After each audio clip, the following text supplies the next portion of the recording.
ప్రైజ్లార్డ్. మన ప్రభువైన యేసుక్రీస్తు నామమున అందరికీ కూడా ఉదయకాల సమయమున శుభాభివందనములు తెలియజేసుకుంటున్నాం. దేవుడు మనకు అనుదినము కూడా తన వాగ్దానం చూపించి నడిపిస్తూ ఉన్నాడు.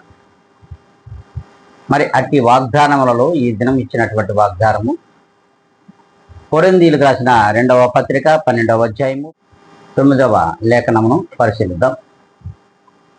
నా కృప నీకు చాలును. అవును, దేవుని కృప ఉంటే ఈ లోకములో ఏది కూడా నీకు ఎదురవదు, నీకు సరిసాటి కాదు.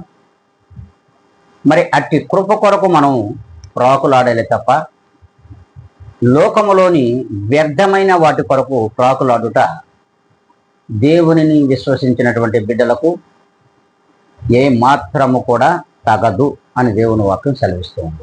అందుకే నా కృప నీకు చాలును.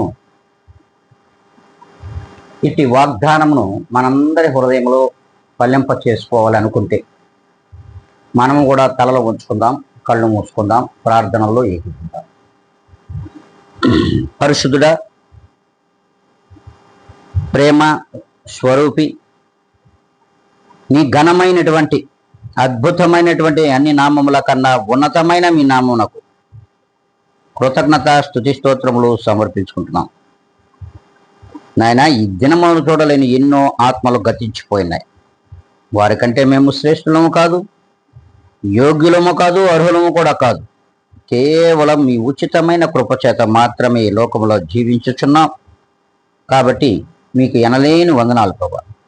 ప్రభా, ఈ వాగ్దానమును మా అందరి బ్రతుకులలో నీవు ఫలింప చేయమని బ్రతిమలాడుకుంటూ జీవాధిపతి అయిన యేసుక్రీస్తు నామమున అడిగి వేడుకొని ప్రార్థిస్తున్నాను మా తండ్రి.